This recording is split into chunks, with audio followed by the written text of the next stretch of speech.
বাড়িতে অনেক দিন পরে গেলে যা হয় দেখো, অনেক দিন পরেই গেছি। তো ভাই দেখো সকালবেলা উঠেই কিন্তু বাজারে চলে গেছে। এখানে দেখো চিংড়ি মাছ ছাড়ানো হচ্ছে, বাজার থেকে কত কিছু নিয়ে চলে এসেছে একেবারে। আগের দিন রাতেও তো কত কিছু রান্না করেছে। তো যাই হোক, রাত্রেবেলা আমরা প্রচুর মজা করে গল্প করে সময় কাটালাম। তারপরে ঘুম থেকে উঠে লুচি তরকারি খাওয়ার পরেই দেখো বাজার থেকে নিয়ে চলে এসেছে চিংড়ি মাছ। এখানে কাতলা মাছ ছাড়ানো হচ্ছে, আর চিকেন তো দেখালামই, সব ফ্রেশ করে ধুয়ে একদম দেখো ভাজা বসিয়ে দিয়েছে। এখানে মাছ আর মশলা টশলা সব রেডি করা হচ্ছে, এতগুলো রান্না তাড়াতাড়ি করতে হবে। তাই জন্য সব কিছু কিন্তু একটার পর একটা রেডি করে হাতের সামনেই রাখা রয়েছে। তো চিকেনও ম্যারিনেট করে রাখা রয়েছে, মশলাপাতি সব গুছিয়ে নেওয়া হয়েছে। আর ওইদিকে আমরা দিদিরা ঠিক করেছি যে ভাইয়ের কিছুদিন আগেই জন্মদিন গিয়েছিল, সেদিন আমরা যেতে পারিনি। তা আমরা বলেছিলাম যে আমরা এর মধ্যে একসাথে সবাই মিলে যাব। তো সেটাই দেখো প্ল্যান করছি যে ওকে একটু পায়েস করে দেবো আর বিকেলবেলায় কিছু একটা করবো ওর জন্য। তো দেখো সেটা তো করছি, আর তার সাথে আমার ভাইয়ের মেয়ের স্কুলে ছিল সরস্বতী পুজোর আর কি খাওয়া দাওয়া। তো ওদের প্যাকেট করেছে, সেই প্যাকেটের খাবার দিয়েছে, সেগুলো আমরা আবার সবাই মিলে একটু একটু করে খাবার খেলাম। আর এদিকে আমার মেজো বোন দেখো রান্না চলছে, ওদিকে ভাইয়ের বউ রান্না করছে আর ওকে টেস্ট করতে বলছে নুন মিষ্টি কেমন আছে না হচ্ছে, সে মানে রান্নাতে সেটাই বলছে দেখে বলতে। আর আমরা বলেছিলাম কাতলা মাছটা একটু পাতলা করেই করতে, কারণ বাচ্চারাও খাবে আর তার সাথে এতগুলো রান্না হচ্ছে, তো সবই যদি রিচ করা হয় তাহলে আবার মুশকিল। তাই ওদিকে কাতলা মাছটাকে একটু হালকা করে রান্না করতে বললাম, আর ওদিকে আলু ভাজা হচ্ছে মাংসের জন্য। আর এখানে দেখো চিংড়িটা মালাইকারি হচ্ছে। চিংড়ির মালাইকারিটা তোমরা কারা কারা ভালোবাসো? আমাদের তো সবাই ভীষণ ভালোবাসে। আর চিকেন কষা তো বসিয়ে দেওয়াই হয়েছে। আর এখানে দাদাভাই চিকেন কষাটা ডিরেকশন দিচ্ছে, কারণ হচ্ছে দাদাভাই খুব সুন্দর চিকেন কষাটা অন্যরকমভাবে স্টাইলে করে। তাই দাদাভাই যেই স্টাইলে আমাদের বাড়িতে করে সেই স্টাইলেই করা হচ্ছে চিকেন কষাটা আর কি। তো সেটাই বলে বলে দিচ্ছে আমার ভাইয়ের বউকে, আর ও সেই পরিমাণ মতোই সব মশলাগুলো দেখতেই পাচ্ছ সব দিয়ে দিয়ে কষাচ্ছে। সত্যি একসাথে হলে এত মজা হয়, এত মজা হয় কি বলবো। মানে রান্না বান্নার তো আছেই, খাওয়া দাওয়া সেগুলো তো বাদই দাও, গল্প গুজব আড্ডা আর কোনো বাদ নেই। আর আমাকে দেখো, আমি তো স্নান টান করে একদম পটের বিবি হয়ে চুপচাপ বসে সবার রগর দেখছি, আমার কোনো ওখানে কাজই নেই। আর এখানে সবাই মানে যে যার মতো যেখানে বসে সবাই গল্প করছে, ননদরা সব গল্পই করছে। দেখো আমরা ৩ বোন কিন্তু সব গল্প করছি, ভাইয়ের বউই বেশিরভাগ রান্না করেছে, ও আমাদের কোনো কাজ করতে দেবে না। চিকেনটা দেখো টকবক টকবক করে ফুটছে। তা আমি একটু মাঝে মধ্যেই যাচ্ছি আর দেখছি কিছু, আমিও আবার একটু নাড়িয়ে ঠাড়িয়ে দিলাম। তো ও রান্না করতে এত ভালোবাসে আমার ভাইয়ের বউ, ও কিছুতেই হাত দিতে দেয় না আর কি কাউকে কোনো রান্নাতে। ও নিজেই করবে ওইখানে গেলে পরে, বাপের বাড়িতে গেলে পরে। তা যাই হোক, আমরা ৩ বোনও আড্ডা মারছি, ও সপ্তে রয়েছে, সবাই মিলে একসাথে হৈ হৈ করে সময়গুলো যে কিভাবে কাটছিল কি বলবো। তো দেখতেই পাচ্ছ ভাইয়ের বউ রান্না করছে আর আমি পাশে দাঁড়িয়ে রয়েছি। মজা গল্প আড্ডা হই হুল্লোড় করে করে সময় কেটেই যাচ্ছে। যাই হোক, রান্না কিন্তু কমপ্লিট আমাদের। তো ফাইনালি তোমাদের রান্নাগুলো দেখিয়ে দিই। দেখো গরম গরম ভাত সাদা হয়েছিল, আর চিকেন কষা দেখতে পাচ্ছ, প্রত্যেকটা কিন্তু একদম চিকেন লেগ পিস রয়েছে, সব হাড়ের মাংস, সবাই আমরা এটা খেতেই ভালোবাসি। আর এখানে দেখো মাছ ভাজা, চিংড়ি মাছ ভাজাও রাখা রয়েছে। আর এটা রয়েছে হচ্ছে চিকেন, এই চিংড়ি মাছের যে মালাইকারিটা করা হয়েছে সেইটা। আর বাচ্চারা খাবে বলে একটু ভাজা রাখা হয়েছিল মাছের আর কি। আর এইখানে রয়েছে মাছের যে ঝোলটা করা হয়েছে ধনিয়া পাতা দিয়ে, একদম পাতলা করে অসাধারণ ঝোলটা হয়েছে আর কি, খুব ভালো হয়েছে। তো আমরা কিন্তু তৃপ্তি সহকারে অনেক দিন পরে, তাই বলছিলাম নিজেরা তো বাড়িতে হাতে নিয়ে খাওয়াই হয় না, আর এরকমভাবে চেখে খাওয়া মানে এরকম মাংসটা কষা হচ্ছিলো, ভাইয়ের বউ আবার আমাদেরকে দিল, বলছে এটা তোমরা একটুখানি টেস্ট করো। তো অনেক দিন পর এরকম প্লেটে করে নিয়ে, আমরা বাড়িতে থাকলে পরে আগে মাও এরকম দিত আমাদেরকে, তো প্লেটে নিয়ে এরকম চেখে খেতে দিত আর কি। তো সেইটা তো হয়ই না, কারণ হচ্ছে গিয়ে নিজের বাড়িতে কি আর এগুলো সম্ভব, তাই না? কাজ করেই সময় হয় না, বসে আবার চেখে খাবো, কেউ এরকম হাতে করে দেবে সেইটা খাবো, সেটার মজাই আলাদা। মানে গল্প করব, সবাই মিলে আড্ডা দেবো, সত্যি একসাথে না হলে এগুলো হয়ই না। আর একসাথে হওয়া যে কি যে সমস্যা কি বলবো, সবারই কিছু না কিছু কাজ থাকে, কিন্তু তার মধ্যেও আমরা বলেছি এই সময়গুলো বার করবই। কি টেস্টি কি টেস্টি, আর ওই দুষ্টুটাকে দেখো একটু উঁকি মেরে গেল ও। তো সত্যি দারুণ অসাধারণ প্রত্যেকটা রান্না হয়েছে, সেটাই খেয়ে খেয়ে বলছিলাম খুব ভালো হয়েছে। তা আমাদেরকে চাখার জন্যই রেখেছে সব ননদদেরকে। ভাইয়ের বউ সব রান্না করে করে দিচ্ছে। আর দেখো তারপরেই চলে আসলো লাড্ডু। তো ভাই এসব মিষ্টি টিষ্টি সব এনে রেডি করে রেখেছে, একদম দিদিরা আসবে বলে। এই লাড্ডুটা খেতে খুব সুন্দর। তো একটার পর একটা খাবার তো খেয়েই যাচ্ছি আমরা সবাই মিলে। পেট কিন্তু ভরে যাচ্ছে, মন ভরছে না। কারণ বসে বসে এরকম হাতে করে আনন্দ করে গল্প করে খাওয়ার মজাটাই কিন্তু আলাদা, তাই না?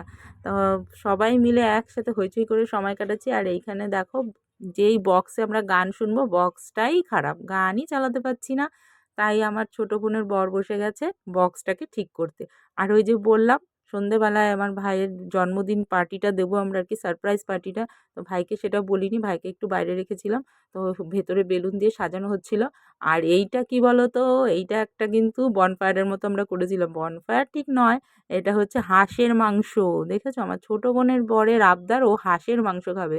তো ওরা 3 জামাই মিলে নিয়ে চলে এসেছে হাঁসের মাংস। কোনো দিন জীবনে আমরা খাইনি, ট্রাই করিনি। তো সবাই বললাম ঠিক আছে ঠিক আছে ট্রাই করব। তোমরা কারা কারা খেয়েছো অবশ্যই কিন্তু কমেন্ট করে জানিও, আর কেমন খেতে সেটাও জানিও। তা আমরা কিন্তু ট্রাই করব বলে কিন্তু একদম সবাই মিলে অধীর আগ্রহে বসে আছি। দাদাভাইয়ের এটা রান্না করতে বসে গেছে, দাদাভাইয়ের আর কি এটা মানে হাতে পড়েছে আর কি এই রান্নাটা। আর আমরা বলেছি এটা কিন্তু বাইরে কাঠে করতে হবে, কারণ হচ্ছে গিয়ে প্রচুর সময় লাগে হাঁসের মাংস করতে। প্রচুর প্রচুর সময় লাগে, অনেকক্ষণ সেদ্ধ হতে সময় লাগে। আর রাত্রেবেলায় হচ্ছে আমরা রান্নাঘরে করতে দিইনি, রান্নাঘর আর নোংরা করা যাবে না বাবা, যাও বাইরে গিয়ে করো। তো বাইরে পাঠিয়ে দিয়েছি, দেখো কাঠেই এটা নাকি সেদ্ধ ভালো হয় আর কি। অনেক টাইম লেগেছে করতে, অনেকটাক্ষণ টাইম ধরে ধরে ধরে ধরে করতে হয়েছে। তো খেতে খারাপ লাগেনি, ভালোই লেগেছে। পরে আমরা টেস্ট করেছিলাম। তোমরা কারা কারা ভালোবাসো আর কারা কারা খেয়েছো কমেন্ট কিন্তু অবশ্যই অবশ্যই করে জানিও, ঠিক আছে? আমি এই ফার্স্ট টাইম, মানে আমরা সবাই ফার্স্ট টাইম, সবাই না, আমার ভাইটাই ওর এর আগে খেয়েছে, মানে আমরা মেয়েরা কিন্তু ফার্স্ট টাইমই খাচ্ছি। আমার ভাইয়ের বউ তো কোনো দিনই খায়নি, ও খাবেও না বলেছিল। তাও ওকে জোর করে খাইছিলাম, বললো খারাপ লাগেনি। কিন্তু ভীষণ শরীর গরম করে, এটা খুব ঠান্ডাতেই খাওয়া উচিত। যাই হোক, হালকা ঠান্ডা ছিল, তাও আমরা মাঝে মধ্যে দেখো প্রক্সি দেওয়ার জন্য সবাই বাইরে এসে দাঁড়াচ্ছি দাদাভাইয়ের পাশে। অন্ধকার তখন, ভালোই ঠান্ডা ছিল, রাত্রি অনেকটাই হয়েছে। তো মাংসটা কষাতে কষাতে এত সময় লেগে গেছে কি বলবো। আর এখানে দেখো আমার কাকা, আলমারির কারখানা রয়েছে তো, তার পাশেই দাঁড়িয়ে রয়েছে। সেও বলছে কখন হবে, খাবে আর কি আমার কাকা। তা খাবে বলে সেও অধীর আগ্রহে দাঁড়িয়ে রয়েছে। কাকা এরা প্রায়ই খায় নাকি, এদের নাকি খুব ভালো লাগে খেতে। তা বললো খেতে খুব মজাদার। এই মাংস খেলে নাকি আমরা খাসির মাংস মানে মটন খাওয়াও ভুলে যাব। তো দেখতেই পাচ্ছ সব জামাইরা সব একসাথে হয়ে একদম বসে গেছে মাংস রান্না করতে একসাথে। আর এই এক হাঁসের মাংস রান্না করতে যে কতটা টাইম চলে গেছে কি আর বলবো। তো এই দিকে দেরি হয়ে যাচ্ছে বলে আমরা আবার ভাইয়ের ওইদিকে বার্থডে পার্টির আয়োজনটা করছিলাম। তো ভাইয়ের জন্য এই দুখানা গিফট আনা হয়েছে আর কি। তো জামাইবাবুরা মিলে গিফট নিয়ে এসেছে, তার সাথে তো আমরা দিদিরা কেকও এনেছি আর কি। মানে এটা আমাদের তরফ থেকে ভাইকে একটা সারপ্রাইজ দিয়েছি, যেহেতু ওর জন্মদিনটা অনেক দিন আগে চলে গেছে, সেদিন আমরা কেউই আসতে পারিনি। তো একটা শার্ট একটা গেঞ্জি সঙ্গে সঙ্গেই বললাম যে যে কোনো একটা কিছু খুলে পরে আমাদের সাথে এবার কেকটা কাটিং কর। বলছে এগুলো আবার কি করলি তোরা? আমি বলছি হ্যাঁ এটাই হচ্ছে সারপ্রাইজ আমাদের তরফ থেকে। ওর মনটা খারাপ হয়ে গিয়েছিল এর জন্মদিনে আমরা যেতে পারিনি বলে। আসলে ওই সময় আমাদের সবারই কাজে আমরা খুব ব্যস্ত ছিলাম, ওই জন্যই যেতে পারিনি। তো বলেছিলাম যে আমরা একসাথে হয়ে এই পার্টিটা আমরা এনজয় করবো, ঠিক। তা সেটাই ওকে কথা দিয়েছিলাম বলে সেটাই করলাম। সত্যি খুব খুব মজা করেছি এই কটা দিন বাড়িতে থেকে। যেমন খাওয়া দাওয়া হই হুল্লোড় গল্প গুজব, কত রাত্রে যে ঘুমিয়েছি, কখন যে কি করেছি আমরা কিছুই জানি না। মানে আমাদের কোনো টাইম জ্ঞান ছিল না, এইভাবেই থাকতেই আমরা ভালোবাসি। তো দেখো ছোট্ট করে একটু হালকা করে একটুখানি সাজিয়ে নিয়ে আর একটা খুব সুন্দর কেক আনা হয়েছিল ম্যাঙ্গো ফ্লেভারের। টেস্টি টেস্টি একটা ফ্লেভারের কেক আনা হয়েছে আমার ভাইয়ের জন্য।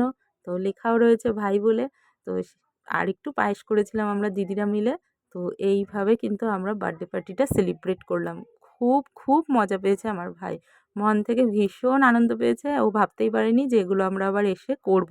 তো এগুলো তো আমরা মনে মনে ভেবে রেখেছিলাম। আর এই দুষ্টু দুটোকে দেখেছো তো, ও কি মজা ওদের দেখো। ওরা হচ্ছে মানে কেক কাটা মানেই হচ্ছে মানে হচ্ছে ওদেরই জন্মদিন পালন। তো এসে সব দাঁড়িয়ে পড়েছে কেক কাটিং করার জন্য। আর টেস্টি টেস্টি ফ্লেভারের একটা কেক নিয়ে হ্যাপি বার্থডের গান দিয়ে আমরা নিজেরাই মুখে গান করে কেকটা কাটিং করলাম, কেন বক্সটা কিন্তু আর ঠিক করে ওঠা হয়নি। তা যাই হোক, বক্স আর লাগে না, আমরা সবাই একসাথে হলে পরে যা হই হুল্লোড় করি, সত্যি সে আর মানে বলার কথা নয়। এইভাবেই যেন আমরা একসাথে পুরো জীবনটা কাটাতে পারি আনন্দ করে সবাই মিলে। আর আমরা ঠিকও করেছি, এইভাবেই মাঝে মধ্যে একসাথে হয়ে এরকম মজা করব, না হলে না আর হয় না। সময় যেন মানে কেউই আমরা পাই না, সবার কাজ আছে, কাজের ফাঁকে ফাঁকে এরকম ছোট ছোট আনন্দগুলোকে একদম মিলেমিশে একসাথে কাটাতে হবে। তবেই না এনজয় হবে, তাই না? তবেই না একসাথে থাকার আনন্দটাই আলাদা।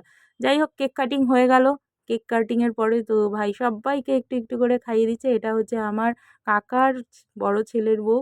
আর আমার হচ্ছে ছোট বোনের বর এটা। তো সবাই মিলে ইয়ার্কি ঠাট্টা মেরে দেখো কেক কাটিং পরে কেক কিন্তু খাওয়া হচ্ছে। আর ওইদিকে তোমাদের দাদাভাই কিন্তু মোটামুটি হাঁসের মাংসটা কমপ্লিট করেই এসেছে। অনেকটা সময় ধরে করলো বাবারে বাবা! আমরা তো হাঁপিয়ে উঠেছিলাম যে হয়ে উঠবে কিনা।